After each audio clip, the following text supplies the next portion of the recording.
વરસાદને લઈને રાજકોટ તંત્ર એલર્ટ મોડમાં જોવા મળી રહ્યું છે. રાજકોટ માનપા દ્વારા પ્રી મોન્સૂન કામગીરી શરૂ કરવામાં આવી રહી છે. આ અંગે માનપા કમિશનર આનંદ પટેલે સમગ્ર માહિતી આપતા જણાવ્યું હતું કે વોકળા સફાઈ કામગીરી 15 જૂન સુધી પૂર્ણ થાય તે પ્રયાસો હાથ ધરવામાં આવ્યા છે. નીચાણવાળા વિસ્તારોમાં પાણી ભરવાની સમસ્યા ન થાય તે માટે કામગીરી શરૂ કરી છે. જો ભારે વરસાદમાં લોકોના સ્થળાંતર માટે કામગીરી કરવામાં આવે તો સ્થળાંતર કરવાની જગ્યા માટે તૈયારીઓ શરૂ થઈ ગઈ છે.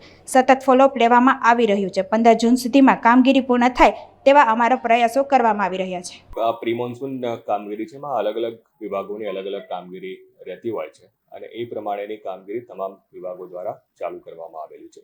એક મહત્વની જે સૌથી કામગીરી આપણી હોય છે એ જે આપણા વોકરા છે, વોકરા સફાઈ કરવાની કામગીરી રહેતી હોય છે.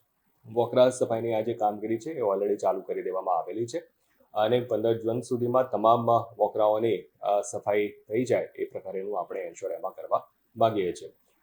એ ઉપરાંત જે નીચાણવાળા વિસ્તારો છે ત્યાં આપણે પાણી ભરાવાના પ્રશ્નો વગેરે રહેતા હોય છે, તો એ બાબતે પણ આ સ્થળો અલગથી તારવવામાં આવેલા છે અને એ સ્થળો ઉપરથી પણ પાણીનો ઝડપથી નિકાલ થાય એવા પણ કામો બાંધકામ શાખા તરફથી ચાલુ કરવામાં આવેલા છે. એટલે આ કામો પણ 15 જૂન સુધીમાં આપણે પૂર્ણ કરવા ધારીએ છીએ.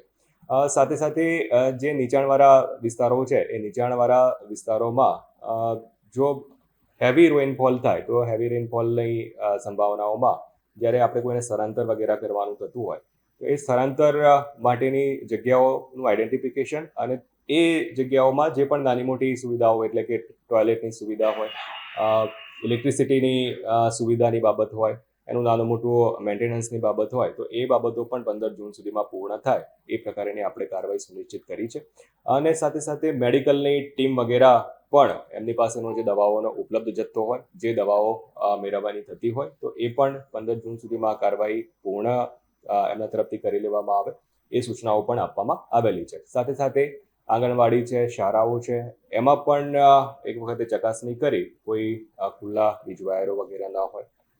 રોશની શાખા મારફતે પણ જે જાહેર આપણી રોશનીની વ્યવસ્થાઓ છે એમાં પણ કોઈ નાનું મોટું મેન્ટેનન્સ કરવાનું હોય, કોઈ ખુલ્લા વીજ વાયરો ત્યાં પણ ન હોય, કોઈ પોલ હોય તો એ તમામ પોલ પણ એક વખત ચકાસણી થઈ જાય અને જોખમી પોલ હોય તો એનું પણ મેન્ટેનન્સ અથવા રિમૂવ કરી નવા ઇન્સ્ટોલ કરવાની કામગીરી પણ 15 જૂન સુધીમાં કરવામાં આવે એ પ્રકારેની સૂચનાઓ આપવામાં આવેલી છે અને એનું સતત ફોલોઅપ લઈ અને આ કાર્યવાહી 15 જૂન સુધીમાં આપણે પૂર્ણ કરીશું.